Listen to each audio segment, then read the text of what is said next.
Hi, welcome to NDE TV. I'm Peggy Robinson. Today's guest is Vera. And although she hasn't had a near-death experience, her story is so impactful because I hope people realize you don't have to die. You don't have to have a near-death experience for God to intervene and give you the exact experience that we experience near death. Because there's times of need where we just need God.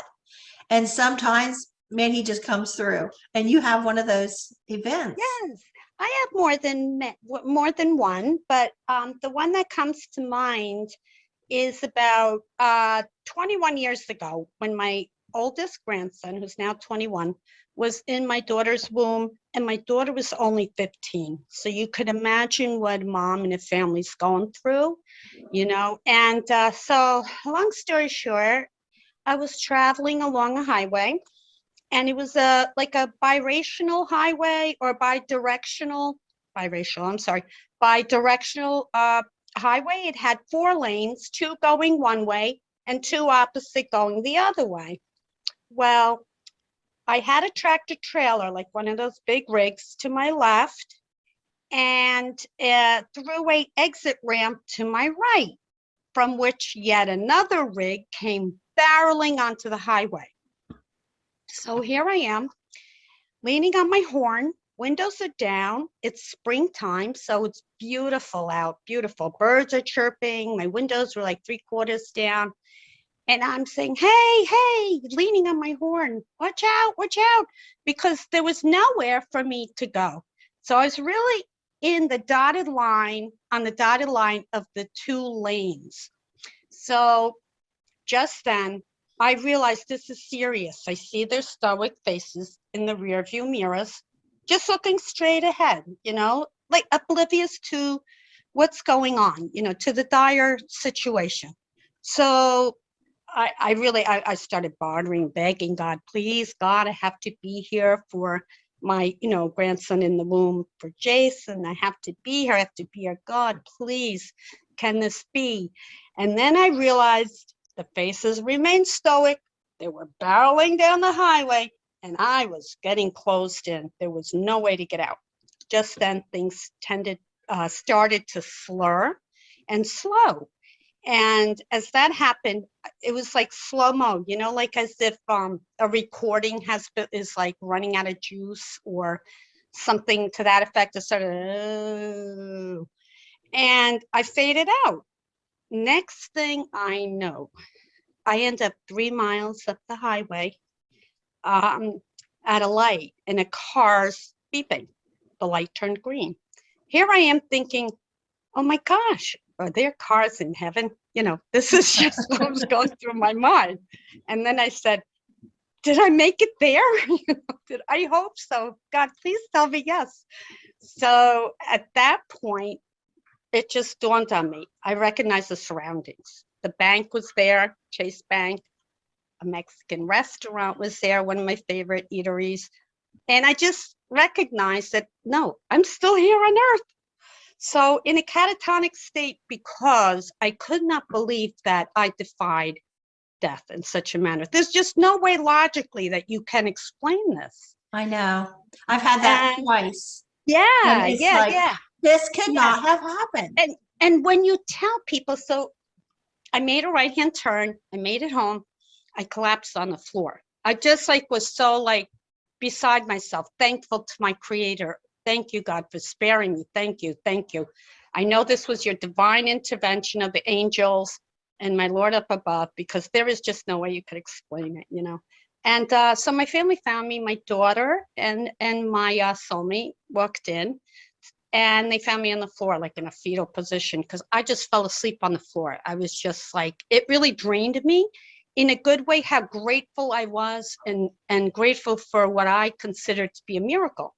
But not everybody agreed with me. I had my dad, who's a religious man, tell me you probably had a stroke or medical emergency and lack of oxygen, so you're hallucinating this. But I know that that's not the case. I know, and I say I could not drive with my eyes closed a vehicle 3 miles up the road, you know, like Yeah. who And I drove my kind of like car? want to say, Yeah, you know, are you Christian? Do you not yeah, believe God performs yeah, miracles? and it does. And that's why I was like, you know, some people were really there for me and others weren't. And that was fine because they didn't experience anything like that. Maybe their belief system wasn't the same, but I'm very, very spiritual.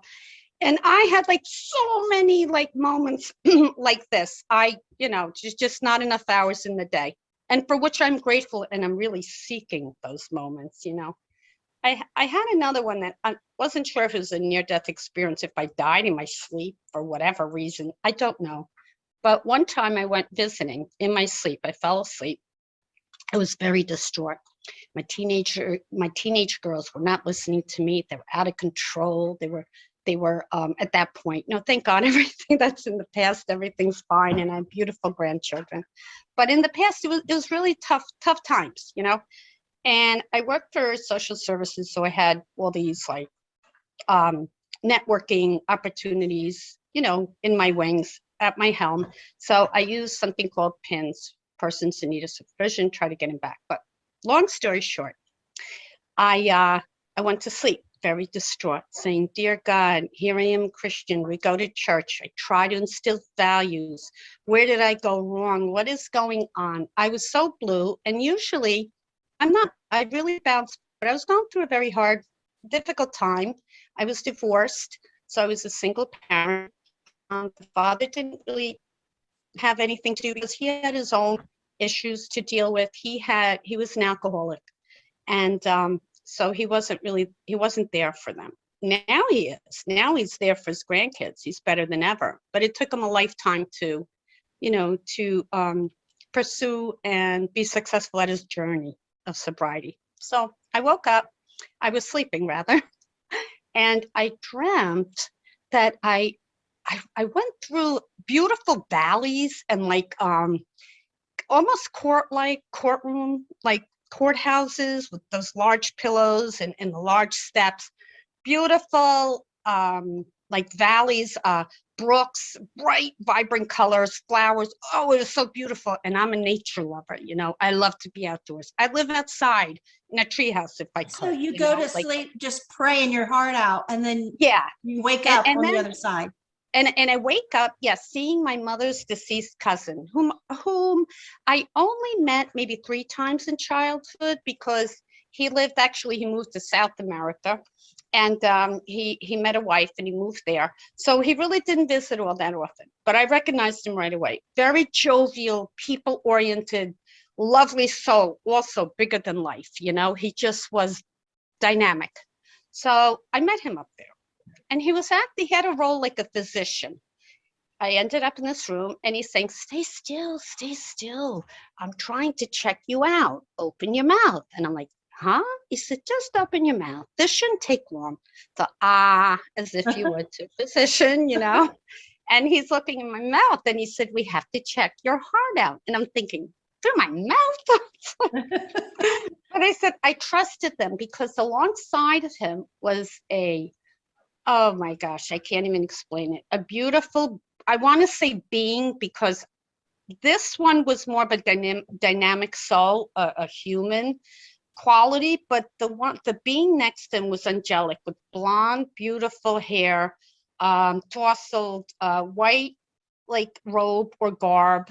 Um, he would piercing blue eyes, and all that emanated through him was like love, love, love, the kind of love like I'm always seeking because I believe in family and love and all that. So like, I mean, it just emanated. There was no talking. It was all, you know, like telepathically. So I just got the sense that you are love, you are. And it was like it melted my heart. I like love. Oh, like I want to stay here. You know, this is great. I don't want to go anywhere. I don't want to, you know, leave. I don't want to leave. So to my right, I saw my dad of all people, who's still alive. My parents are both 85 years old. So in this dream, or I'm calling it a dream, but I really believe it was something more. But I see him to the right of me, like a scanning machine or some kind of large device, but his life is playing out and he's sobbing. But it's almost like he can't hear me and he's not to really see me there, that I'm viewing him, viewing his life alongside me. So that's the sense I got. Don't question it, just go with it. So I did. And at the end, of course, I came through. I was sitting up in my bed and I looked around again. Oh, familiar surroundings. But why did I leave that beautiful place? And I just felt like after that, like I was healed, as if I was, I don't know if I want to say programmed, but I was really healed. My heart wasn't broken anymore. It didn't matter what other people did. I mean, it did, but it didn't affect me to the extent where, where it did before. My happiness now no longer depended on others' happiness, but I am dependent, like I'm a person who loves people, and my happiness depends on whether they're happy, whether they're doing well. I empathize and I feel feelings really, really deep, and if I see somebody on the street the other day, we gave him a McDonald's gift card. There was a homeless man, but I said, but geez, I'm not giving money for drugs or alcohol, because I've lived a life where I had that from my ex-husband, and my daughter struggled with it. And I do have custody of my 2 grandsons, because of it. So we had like a lifelong history of this. My ex-husband had it in his, on his mom's side of the family. She even committed suicide when he was in high school. She battled her demons. She was codependent, mental health issues also often coincide with substance issues, because people tend to mask their feelings, or they tend to self-medicate, so at any rate, I woke up sitting up in my bed, and I just felt like inexplicably happy. My depression was gone. It was short-lived. And I said, now, why did I have to leave that place? It was beautiful. And where did, my mom's cousin, where did his name, I guess it would be translated into Alex. It was a Slavic name, so I'm not really sure. It was Yosik, but so I would imagine, I'll call him Alex for these purposes. But where did he come from? Where did I go visit? I mean, it wasn't like, to me, it was so vivid, although they say dreams are, but I just felt in my heart that it was more than just a dream. It was beautiful. It was beautiful. So I'm confronted with surgery. Should we go into that, or if you want to? Okay. Yeah. So I was always a healthy person and a spiritual person, and suddenly, during COVID, I started getting like my nose was like dripping a lot, but it was more than dripping. Only the right side. It was only one side of my face, and it was profusely, like as if somebody turned on the faucet every now and then, and you're like scrounging for tissues. I was at a meeting at work. It's embarrassing. Oh, where's that tissue? I went through boxes and boxes. So my soulmate finally, fiance Joe, he convinced me to go to the ENT. I don't really have too much faith in doctors. I don't know, because to me, the Lord is my doctor, and I never really had a reason that I really had to go. I never had a medical condition like I do now. So I went, and they discovered a nasopharyngeal carcinoma in my behind, like by the eustachian tubes in the nasal passages, and it was like a miracle, because I would have never gone. It would have said, allergies, sinus trouble, but then why the only one side? And I had headaches for 2 years. But it's COVID. I'm not going to catch COVID in the doctor's office. So this is how I rationalized. Well, it finally turned out to be that nasopharyngeal carcinoma. And the doctor was wonderful, Dr. Jordy in Westchester. He took it right out.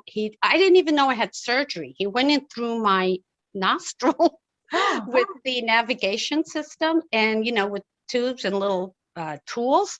And I was like, are you sure you operated on me? It was wonderful. It was just a miracle. It was a miracle. And he said he got it all out. It looks very clean, blah, blah, blah, blah.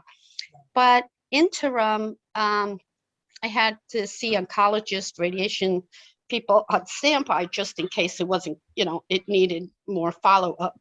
More follow-up. So they found another tumor. Now this one is in back of my head in the brain at the brainstem. So it's a tumor. They say they have to go in, but to do so, they have to drill in the skull. They have to go deep, deep, deep, deep with their navigational tools and the computer-aided, equipment. Yeah. And then they have to take the tumor out, but that depends on what it's attached to, because there are lots of vessels there and nerves, and they won't know until they go in. You're going to try to take a little biopsy, because how do you know how to treat something if you don't know what it is really? They need a better view. And if unable to do anything, they would just piece me back together, put the metal plate on, put my skin back on with my scalp, and there I go on my merry way. But not quite that quickly, because after that I'll be in ICU a couple of days, just being watched that there's no infection. The risks are like, they could scare you. Oh, this could happen, and yes, anything could happen.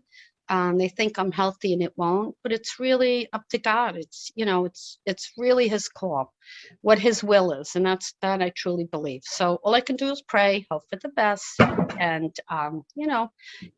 and just go with it, but it's a risky surgery, because spinal fluid could also, there was a leak in there, because what it turned out to be spinal fluid coming down from my nasal passage, and it leaked for about 2 years, a year and a half. And I said, oh, COVID, I'm not going to the doctor for allergies, and it turned out to be something bigger. That was spinal fluid coming out. Yeah. It was spinal fluid leaking from the brain, like where my nasal passages were. But when I had that malignancy, the cancerous tumor in my nasal passages removed, it stopped.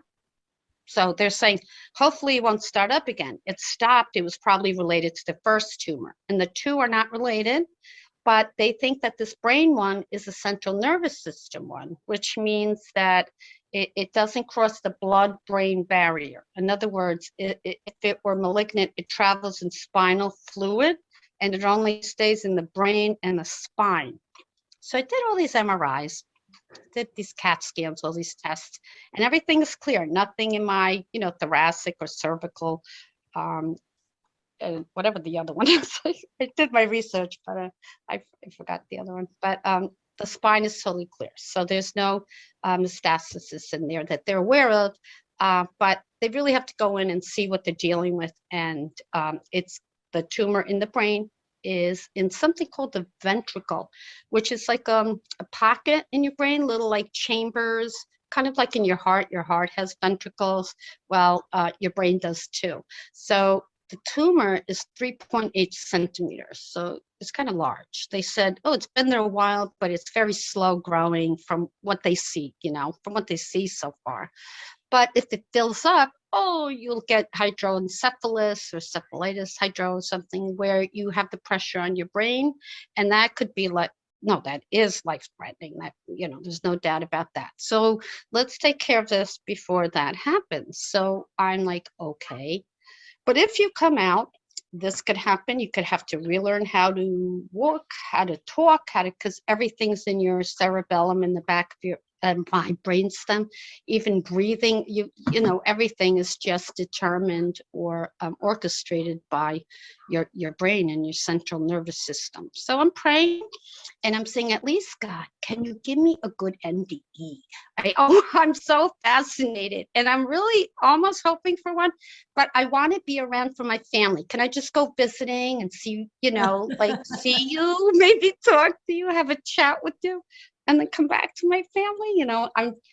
These are the strange things going through my mind, but I'm just fascinated by NDEs. I always had God looking out for me, and he showed me over and over, and the signs are always there. So I'm always seeking. I'm seeking to find him, to see him, and to experience what I experienced that day when I went, when I went visiting, and I saw my mom's cousin, Alex. And I don't know I keep thinking whether that angelic being was a miscarried son of mine that I had years ago, because I cried and I cried and I cried. And I had a beautiful family afterwards, but you could never forget something like that. And he's still in my heart. He was going to be Matthew. So I wonder, because he looked so much like my daughter and my ex-husband, who were blonde with blue eyes, but he could have also passed for like Saint Michael, the archangel. So it's just so fascinating to me. I guess I'll find out when I do go to the other side once and for all, when my time comes. But I guess I'm not, privy to that right now. We have to The wait. time's Don't not we? right. Yeah, I have to wait. I can't wait. I'm impatient. But I do have like risks with the surgery, and people are saying, oh, you're taking it well. And I really am, because I believe it's God's will. And I just, on the same token, I want to be here for my family. I really am. I have 6 lovely grandchildren, and I look at them and I say, I don't think I think my mission isn't completed yet. I knew when I almost died in that tractor trailer rig that I was to be here for my grandson Jason, and later his brother Damien, whom I both have custody of. So I knew that was my mission. But now they're growing up so nicely, and sometimes I wonder, do they really need me? Maybe my mission is going to be tweaked a little now because things are settled, or maybe it'll be my time to go. My mission is done or accomplished. All these things are going through your mind as I approach the surgery date, which is June 2nd. I have the A-team, and God is my savior, but it's really his will. And just hearing what it encompasses, drilling, peeling, and all that, it is freaking me out. I'm not going to lie a little bit. But then I let my brain take over my heart, because if I follow my heart too much, it gets me in trouble, because I feel people's pain. I'm almost like very empathic, and I can't go to concerts where children sing. I cry with joy. It's so beautiful to me. People look at me and they think, what's wrong with that grandmother? What's wrong? I'm the same way. Something about my 2 favorite things in the world is Music. children and Yeah, singing. Children singing yes, together. me too. Oh my gosh, I'm Yes, me too. I gravitating. feel when you sing, it comes, and children, of course, they're my life. But the song and the singing draws me. Music really moves me, and I'm wondering, wait a minute, after surgery, I think I could carry a tune pretty well, And I said, will I be able to after surgery? Because they have you thinking this could happen, you can't walk, you'll have to relearn how to talk, your speech. But this is just all possible. But they think I'm pretty healthy otherwise, So I just have to leave it in God's hands. Are they giving you odds? What the odds? Odds are they giving you odds of surviving this? Oh, they don't really say, they play very safe, I guess, for liability purposes, and they're not God. They don't know. They'll say it could happen, but they say that they seen these very rare ependymomas, they're called, and they're rare, but they've done enough of them. So I feel very confident that my savior sent me like the 18, because not only are they the great neurosurgeons, oncologists, hematologists, etc., they are the directors like of their unit, so, and they teach in university, I think Hofstra medicine. But so God really, I believe, sent me the A-team. How could I have the top dogs? Like I'm just a little, grandma that works at tail and goes to church and does the right thing. But like, who am I? I'm just like a little, up in the boonies in some suburb there, But I just feel very like privileged and honored. And I know that that's a sign from God that it'll be okay, whatever that means, it's up to him. But he sent me like top notch, and he's going to work through them. So whatever his will is, it's just incredible that I have the top dogs. I don't know where they came from, top notch physicians. And I just like, I'm very humbled. I almost can't handle the humbleness. I'm like, I don't deserve the best, but of course we all do, you know. Yeah, it It's sounds just, like you're in good hands more ways than one. yeah, exactly, exactly. So the rest is up, you know, up to God, and I just have to like let that go. So meanwhile, you know, your mind, you think of things like, well, I don't have a will. And I'm like, okay, so I just turned 60, you know, and I'm like, oh, I always thought, you have time, you have time until 90, you know, but you just don't know, you know, you don't know when your time can come. And you still have to do this anyways. We all have to draw things up like this. You want your family, you know, to be okay, you know, Yeah, no and I'm matter sure what you're going to think happens. about where would your grandkids go? Yeah, exactly, exactly. And that's always on my mind, you know. So I have like these affairs to take care of too. So June will be okay. They told me, no, June is really fine. It's a very slow growing. We have to take like a gazillion more MRIs just to calculate, to know precisely where everything is, measurements and all. So I have to go for that, like those MRIs and scans as well, like gazillion tests yet. So that'll bring me up to June 2nd. And I've been out of work from February, never missed a day of work at DSS, but I had so much time accumulated. I had like 1,000 like sick hours and like 600 vacation hours, and the max is 350. If you don't use it, they could stop accumulating, blah, blah, blah. So I was very lucky that I saved it like for a rainy day, you know, Yeah. because you don't know what your future can bring. Some of my friends and coworkers don't have an ounce of time because they get it and they're off packing a suitcase, running, you know, to find the sunshine somewhere down south. But I always say that I was very conservative like that because you just don't know. And plus, I felt an obligation that, oh my gosh, if you take off, oh, what's going to happen? You know, your coworkers will have to pick up the slack. So I was kind of a glutton from, you know, for punishment, so to speak. When I Because worked at yeah, CPS in West Virginia, yeah. we were able to donate our leave Oh, to sick others. time Yeah, yeah, to people yeah, that yeah, needed it. yeah, They yeah. don't do that everywhere. No, they don't. I mean, years ago, I've done it. I was there 27 years. So we did it like 25 years ago to a woman in our office who died of colon cancer, Gloria, this lady, Gloria. She was very sweet. And it's when I first started working, you know, for the county. And we donated time. But you know what? Truthfully, I haven't heard of that since. And there were some sick people with some, and I never heard anything like I that. thought it was Just a to really get them. nice thing because I hadn't heard of Yeah, it me either. too. And I would have done that. That would have given me, I mean, what am I going to do with all this time? Well, now, thank God I do have it. It'll bring me up to surgery. Now I'm confronted with, well, I'm 60 and a half, so I only have a year and a half before retirement. So I'm like, I don't know what's going to happen after surgery. Am I going back to work? Am I not? I will need physical therapy. Apparently, they get you going right the day after surgery, right away, whatever that entails. They don't give you really too much prognosis because well, everybody's different and you don't know what you're dealing with. And of course, strokes are possible. You know, you have all these nerve endings and, you know, the blood is flowing. There's a lot of like capillaries and stuff like that.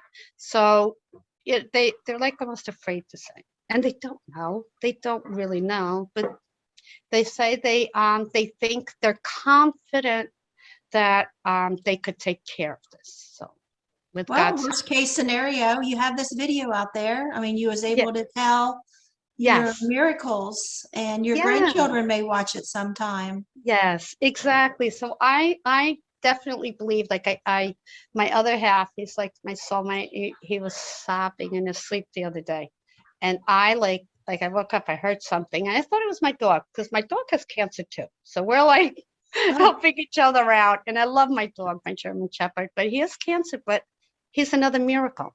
I gave him some Chinese herb that the vet suggested, you know, I get for him. And he's really hanging in for like a year.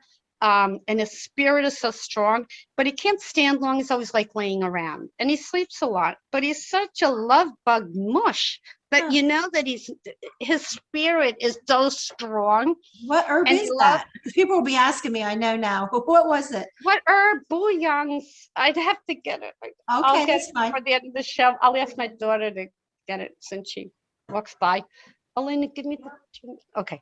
And so, but it's almost miraculous because he has a blood cancer, and this is for like blood cancers. I think it's for people too, but it just prolonged his life. I mean, there's no cure here, but the tumor doesn't seem to be getting large that quickly, and the vet cannot believe that he's still around. You know, he's like, what? You're still ordering more meds from, Chewy or Pet Meds from Pet Meds? And I'm like, he's still there. And I said, yep. So I'm just going to look at it. It says Yunnan Bio Juanang, something like, I don't know if you can see it. Okay. It's like a orangey yellow pill. It's for blood cancers. He's just really the combination between that. They also gave him something called gabapentin or something, and then like a doggy Motrin with the C. I did get him CBD though. I said it's worth a try. So Yeah. and but you know what? The combination, he's really not ready to go, and he's going to be around for as long as the Lord allows him to. But he gives me such joy. The spirit of this dog, nobody could believe. He's hobbling, but his his spirit is so strong, and he's so happy yet, like still. So I know it's not time to help him along. I'm just hoping God takes him into sleep when it's time, with no suffering or anything like that, because I don't want to see him suffer. But, well, as I was saying, my soulmate in his sleep was sobbing. He was like crying, like whimpering. And I woke up and I said, oh gosh, and all I could think of, like, I don't feel like sorry for myself, like whatsoever. I never did, because that's selfish. You don't think about yourself. If anything, I'm selfless. So I just like hugged them and I said, it'll be okay. Everything's okay. I know. So I feel like I have to be strong for the ones I love, Isn't that the social worker in us, though? It's like we take care Yeah, of everybody. We don't take care of absolutely. ourselves. Like, how do you do that? What type of Absolutely. social And we work did you still do do? that. We do to our pets, to our grandchildren, to our Yes. children, right? We social work everybody to death. Yeah, absolutely. And they're like sobbing, they're looking at you like you're taking this very well. I said, yeah, because I'm not letting my heart think about it too much, because there has to be a balance, but my brain tells me help others along. Help your loved ones. They're going through a hard time, and they are, because we our heart cries and weeps and is heavy for our loved ones when we're not well, or we're struggling with substances or alcoholism or heartache or depression or whatever. So Is that the I field try of to be social there. work you were in, was substance abuse? No, what I do is actually I'm a records manager at DSS. I'm not caseworker, but a lot of my friends are. And when I had CPS involvement, with the courts and all that, trying on a personal note, a lot of my friends are there, so I know the workings of, like, so to speak. And I really should have been a caseworker, because back in the day I didn't want to be one, but life took a lot of curveballs, and like I and I don't know, but I'm happy where I ended up. It's okay. Money is not everything in the world. As long as you pay your bills, you have the roof over your head. I'm a very non-material person, non-materialistic. And I know a lot of people at work or around me or neighbors that are, and I don't seem to connect with them very well. That turns That's me not off what life too. is about to me, like I can't connect. But Right. I mean, I respect them. But what do you talk about? Yeah, Like, exactly. So exactly, like, oh, how are you? How's the weather? Oh, the birds are chirping. What else? It's like limited. So I don't really know what to say to them. But yeah, I know what you mean. yeah, I'm close with some materialistic yeah, people too, and it's just really hard yeah, to find a conversation. yeah. I went out with some people like that, and I just like kept looking at the clock saying, is it time to go yet? Like, can I make something up and say I have to get home real fast? But I didn't want to lie. And I said, well, I do have a sick dog and I have, 6 grandchildren at home. There's always something I could do with them, bake cookies or, or whatever, or homework or, there's always something. So, yeah, I then we don't have do 50 well on the surface. I got to dive Yeah. deep and go way down. Me too. And I really enjoy deep conversations. That's why I am so grateful that you allowed me to come on the show when I didn't have a true NDE, but I just feel so like I'm seeking the truth. I'm seeking answers. I'm so fascinated by all of this. And I feel that God does show me signs, that he's really there for me. I have a thirst for that stuff, because it's really deep. It's close to heart. It's not like shallow or, it's not talking about the weather per se or, Yeah. And then you turn on the television and, oh, how my heart, just cries for Ukraine, the people of Ukraine. I pray for world peace all the time. I actually have cousins in the Ukraine who are staying there because they're on the west side, they're untouched, and they don't see any danger. It's fine. They're okay. And so I pray for them. In Carpathia, in Ukraine, nobody ever heard of it. It's like near Slovakia and near Hungary. And because I come from I was born here, of course, but we all have our roots. So mine is from Eastern Europe, so I have family all over Eastern Europe.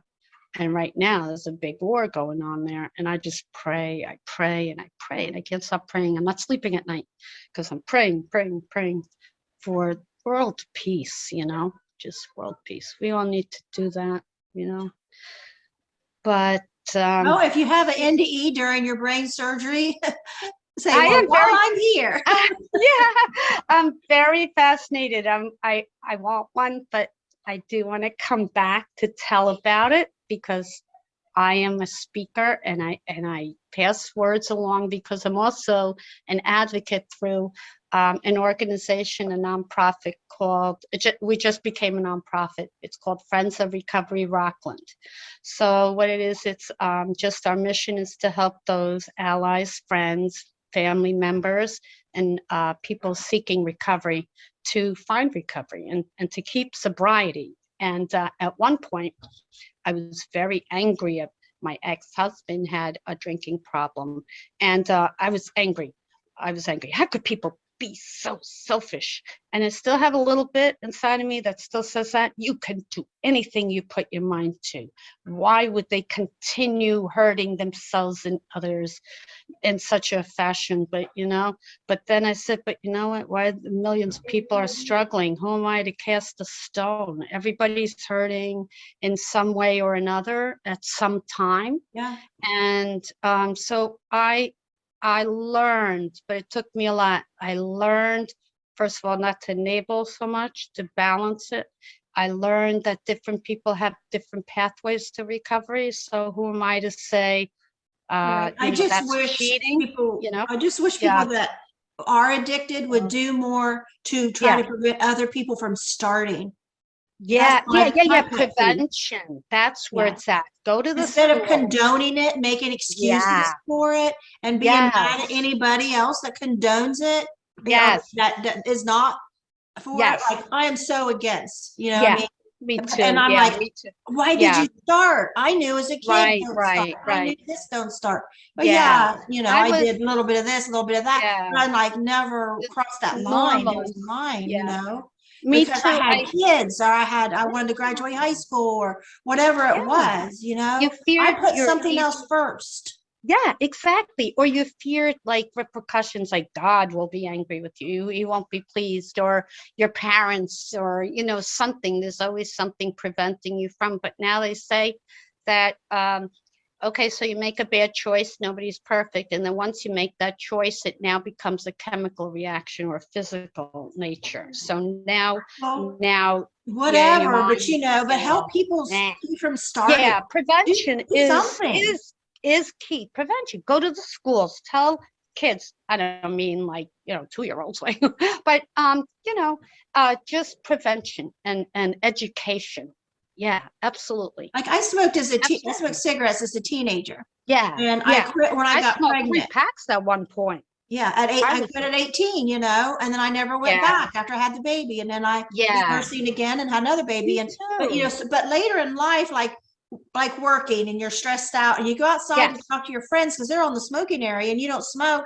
And once in a absolutely. while I would say, give me a cigarette. And they say, no, Yeah, and then you get dizzy and you'd say, no, "Why did I no, do no, this?" they And you wouldn't give it realize, to me. yeah. They'd Oh, say, no, you don't want this they were habit. your real friends. Those were Right. true And that's friends. what people should do Yes, that are addicted.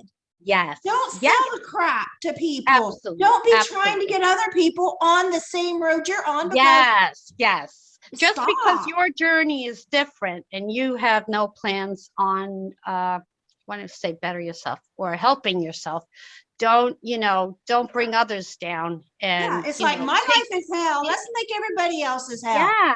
Well, it And you makes want them, my sympathy? No. yeah. Some people feel better if they drag others down with them. How horrible Yeah. is that? I'm happy for people like when they do well. I don't know. I guess it's a narcissistic personality, or there are all kinds of people.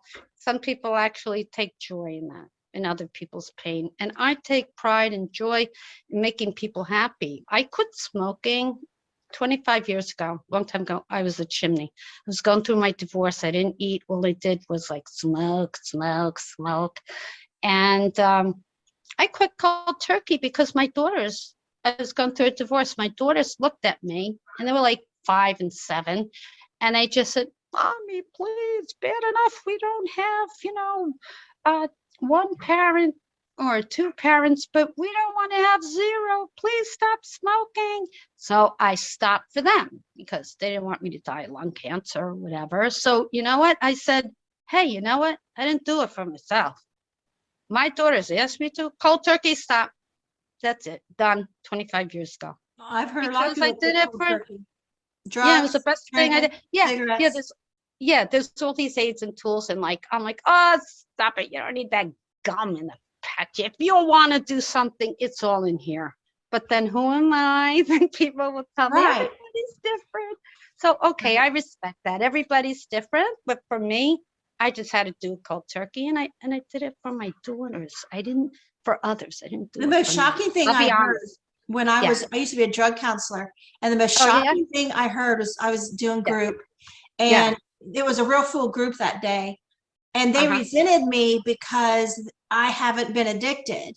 And they Right. thought they should have someone addicted to know what You it's were the like. outsider. I'm the Yeah. And I family said, member, and you I get can't that have too. addicted people counseling addicted Right. because You you are don't going to make understand. them Yeah, want to you weren't use. there. We're all going to be addicted. Yeah, And so they said to me, now maybe absolutely. it was just Yeah, a jealousy or a you're on yeah, the other side, or if they yeah, really meant it, I don't know. But they yeah, said yeah, we would rather be addicted than overweight, like me. yeah, yeah, And I was like, really?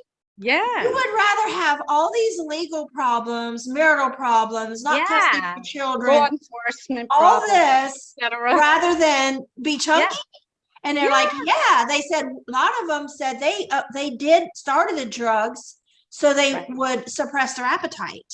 Yeah, yeah. Well, you know what? I was a lot skinnier when I did smoke cigarettes, but I'm not about to go back there. I'd rather have an extra 25 pounds on me and be happy and healthy. Right. It's like, yeah. So that was the biggest gift I gave myself was stopping smoking. So, and I do understand because last time I checked cigarettes, nicotine is a drug too, no? It was so hard to stop when you're used to smoking 60 cigarettes a day for like years, 5 years, uh, and then some. It's a habit that's really hard to break. But so Yeah. I can kind of relate, and family members, we have our set of problems when these people or our family members or loved ones are struggling, right? So they're struggling. We have PTSD. We're the ones staying up at night worrying or getting phone calls so how about like we're affected. It's a family disease. Or a family, I'll say, issue. I don't know, disease. Yeah, you could like debate that, but it's a family issue. All Yes. family members are affected. It's not just the person you And the think. children pay the biggest The price. children, the children are the biggest one. Yeah, exactly. That's why I took them under my wing.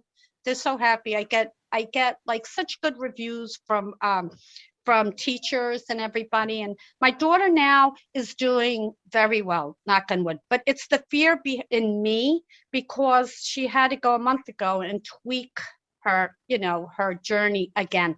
But she did it on her own. She's 37 now, and she's just doing really great. But it's a day-to-day basis. And in the back of my mind, I know people that were like sober for years, and then they reverted back or overdosed, so it's just a lifelong commitment. But I think, God, if you have the will up here, if you're right up here and you've made up your mind to do something, and you have a strong belief system, family support, whatever, or friends, and belief of some higher power, in my case it's God, of course, you could do it. You could do anything you put your mind to. It might be a struggle. It might not be easy. Who the heck said anything worthwhile or good is easy? Stopping smoking cigarettes wasn't easy, but it can be done. You just have to like any addiction is causes family pain. Yeah. So now we have people that are sexual addictions. Yeah, right. Lots of trouble, with children, child sexual abuse or affairs, rape, incest, all that. And then we have, my stepfather, he was an alcoholic. Yes. And, I'm still recovering at 61 years old from his alcoholic rages and abuse. Absolutely. Oh, you look great for 61. I thought you were a lot younger than me. You have beautiful hair. You're beautiful. You're a beautiful soul. and then like my ex-husband, his alcoholism, and then affects the marriage. And then we adopted our first sibling group, and then our second sibling group, and their parents have been addicted. And so I feel like I'm always taking on everybody's addiction. But God consequences. Bless you. God bless you. You are earning your wings in heaven. Let me tell you, Peggy, because I am floored by just following you on Facebook and seeing your family and how it grows, and your lovely husband, and how you took the step in, like, even career change, like I'm thinking, like, I had a lot of like dealings with my employer on a personal level where I was a model employee, but I just wasn't liking what I was seeing, not to get into too much now, because family court is restarting again for me, as if I need this, Oh, I understand. So, there's a corruption in my book. When I worked for social services, I fought corruption clerks the highest level for years. Yes. So, but what are you going to, but then your career changed to actually do something like that, like to go and be, in the, what is it, pipe fitters? Pipeline. What do you call it? Pipeline, pipe fitters, pipeline. It's like, I was always a tomboy. I never played with dolls. Like when I was a child, my father, we'd have go-karts, we'd have mini carts. Oh, it was exciting. I loved that stuff, And so I would love to do a career change, something like that, like working even outdoors or something. I could so easily do something like that. Right now, I want to pick up and go to the Ukraine or Eastern Europe and just help out there. I really would. The heck with the money, the heck with the bills. I'll live in a tent. I don't care. But my family wouldn't want to come with me to live in a tent, So I probably won't. But I would love to do something. I'm seeking to do something gratifying, because I'm just like a number. I'm just like a remote robot, And so I seek to do things that would satisfy me doing for others. I would love to do humanitarian work. I just don't know what the future, like the near future, holds. So I have all these ideas. So I just have to pull through the next couple months, and I'll be the bionic woman, maybe, with the metal plate in my head. But it's okay. Well, once everything is fine and you're okay and you made it past this, I'm sure you will find a new career of some kind. Yes. Whether even it's a hobby or something, because my husband got a bad diagnosis, and now we're finding out it looks like a misdiagnosis. Oh, thank God. So it's looking brighter. See, God is great. We're still waiting on some final test results, but that's what everything's pointing to, is a misdiagnosis. Right. So we're like, It's all Yeah. like Yeah. prepared, like you're doing like now. You're preparing for the work. Yes. And Yes. then I'll when say a that's prayer. lifted, I'm sure it's going in the right direction, they're Like like, mine oh, too, they're saying it doesn't appear to be cancer because it didn't metastasize into the spine, and that's what central nervous system cancers do, but there's no evidence of that. So there is good news too. You just have to kind of, God is great and he takes care of us, whatever his will is. And I still have a lot more to do in life, I feel, Don't really know what it is. I gotta do some, now you have a soul fiance? searching. Well, yeah, yeah. And the thing is, we were engaged for, I don't even want to tell you how many years, for like forever. People are like, just tie the knot. And we're like so busy with grandkids. And he was there for my daughters who are, 37 and 35 now. But he was there as a father figure for them, buying How them long have you been computers together? to do. Are you gonna How long have you been together? 28 to 30 years? I don't know when he actually gave me the Girl, if I was roses. you, I'd be going to the courthouse before surgery. That is on my to-do list because he's Catholic and I'm Russian Greek Orthodox. So I'm like, there's like, okay, what religion, what church? But then they won't because and then my church is like very, very like the old doctrine. So I was divorced, but I wasn't divorced in the eyes of the church because I didn't donate the $1,000 that I didn't have Because you're going to to want make him it to a have church say over divorce. you. What's that? You're going to want him to have say over you. If you have trouble Yeah, speaking and that's what talking, we're doing. Yeah, you're that going to we're want him to have say over the children, your yes, yes. finances, everything. Health proxies, everything. Yeah. Yes. So what we're doing is like I made appointments to make a will, and then that's on our to-do list too, which is so it'll bring me up to June 2nd. Girl, get to the Because I have to, I have to dot my I's and cross my T's. Yeah. So I got like a lot of work. Meanwhile, my employer says, texting, when are you coming back? Are you coming back? Are you coming back? People like, where are you? And I said, well, you know what? I have to do me for once in my life because to be there for others, I have to be good to myself. And you probably have retirement through your work. Yeah. Which would yeah. you probably want to go to your spouse. Yes. Exactly. Well, he works also for the county, so we have the same retirement system and all that. But we have a lot of like legal stuff to do to make sure that all loose ends are not. And you're fortunate that some people don't, like say a car accident. Right. You don't get that Yeah. chance to take care of those final Yeah, things. that's why it is a miracle in a way because I have time to do that.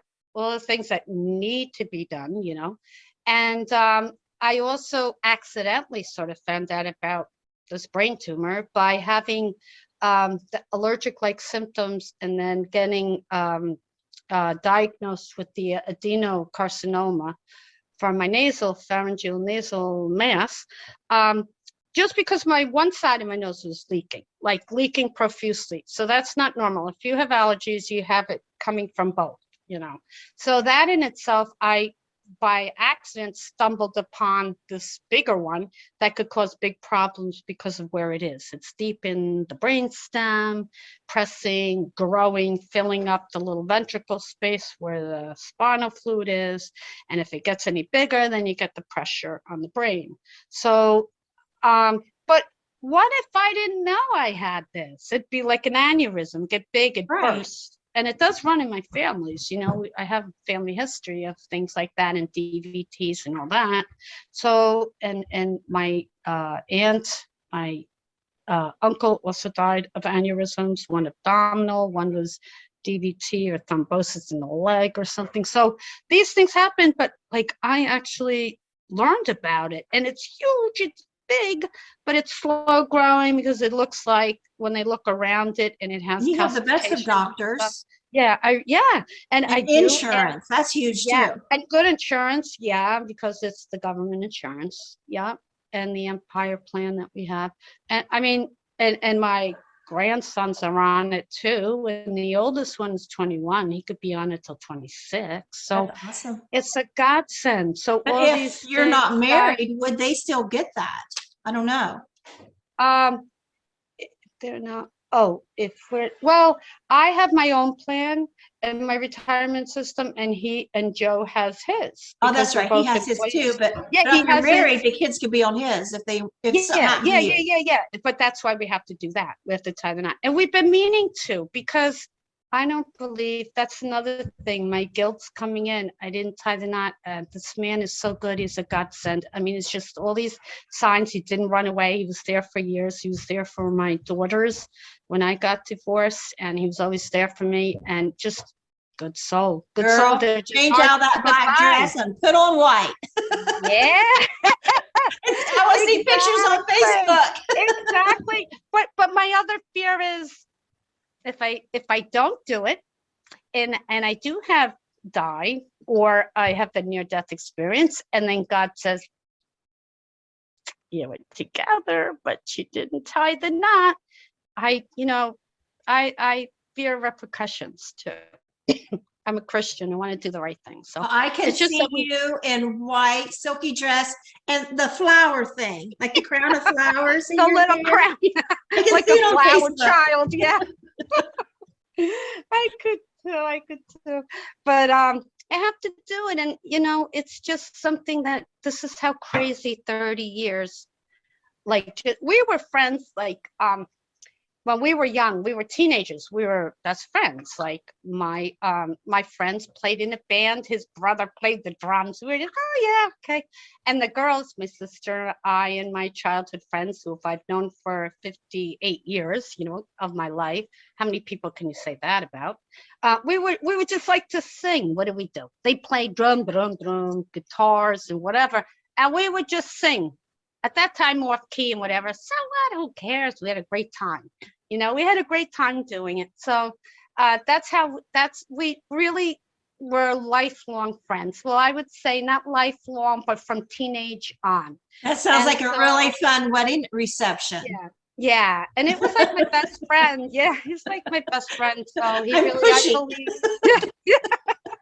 And then one day he sent me roses on Valentine's Day, and I said, oh, I have a nice friend. Joe's such a nice friend. And then my friends and like my sister was saying, he sent you roses. I said, maybe he wants a little more. And by then I was divorced like 5 years, and I never thought, like, I don't know, like, I'm into relationships and stuff, but I don't need to, like, somebody. Like, I could be alone and just be okay with it Well, too, I think you need to But now.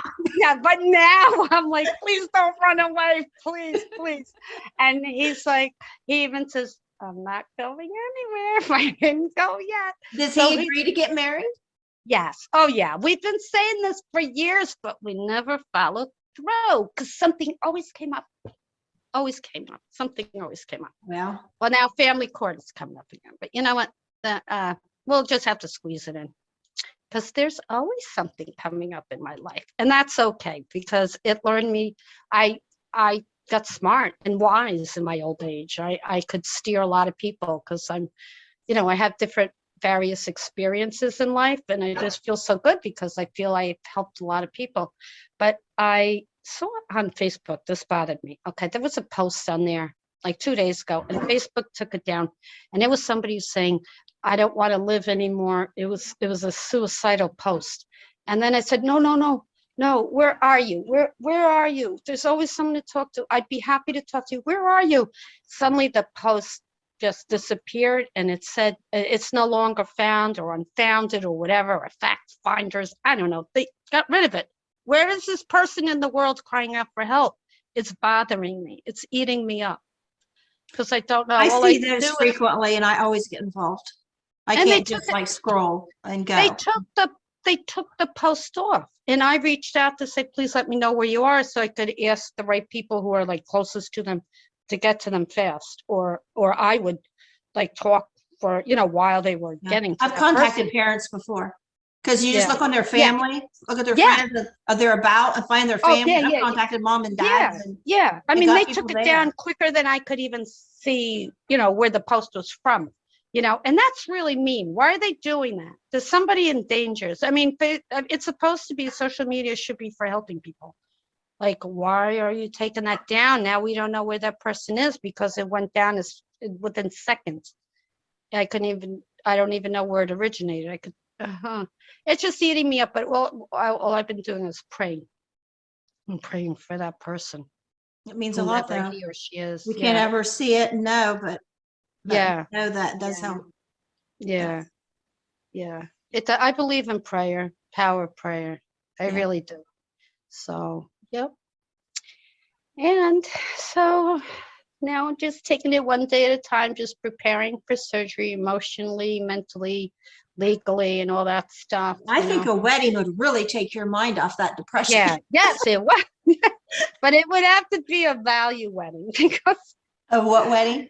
value. Yeah. And we don't, all the money goes like on, do you know that I bought a house for my grandkids to finally be in, especially the two that I, have legal responsibility for. And then they all love grandma's house. So they're all here and I love being with them all, having them under one roof. And I just really do. I think the courthouse wedding's the way to go for some people. Yeah. Yeah. Maybe the second time around, because you know what, too, my parents spent a pretty penny on years ago. I mean, in 1984. Okay. When I first was married, and it didn't last.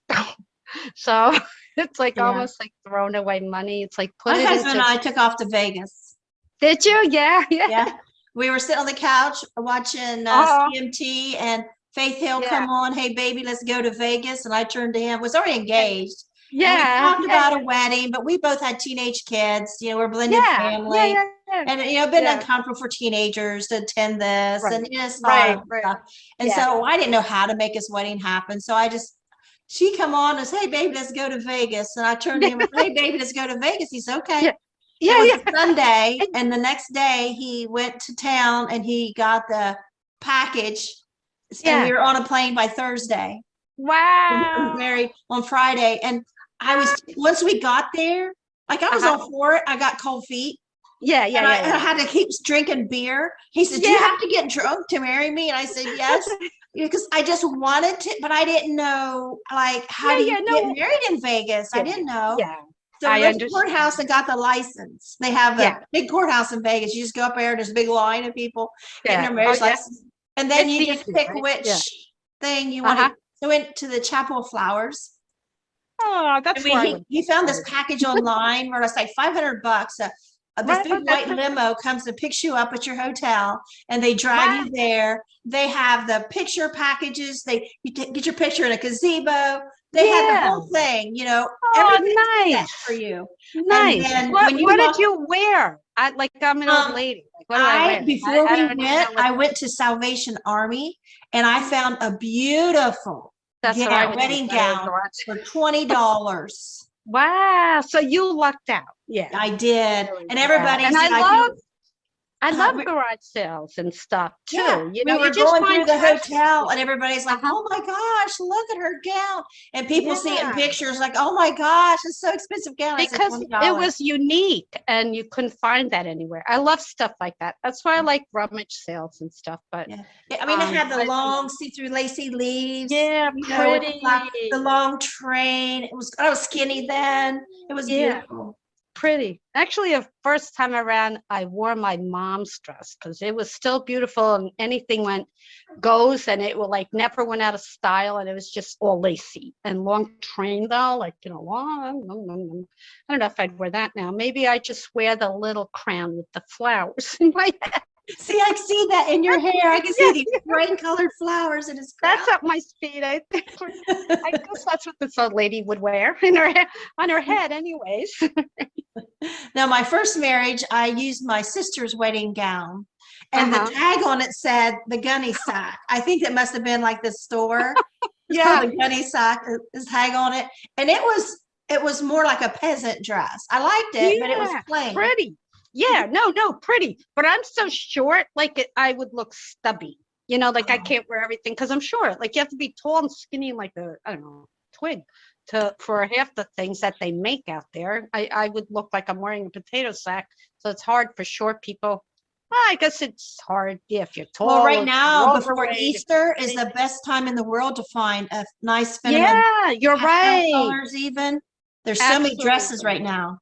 Yeah. I love shopping for dresses this time of year because this is when Yeah, you can yeah, find you're the pretty right. pastel cinnamon things. Yeah, you're right. Absolutely. Absolutely. I wish I could order everything online, but you don't see what you're getting. I just like, I'm an old fogey. Like I used to love to shop in stores. Now I just want the stuff, but I don't want to go through the motion of wasting all those hours going through racks. And, it's like, I don't know, I must be getting old or something.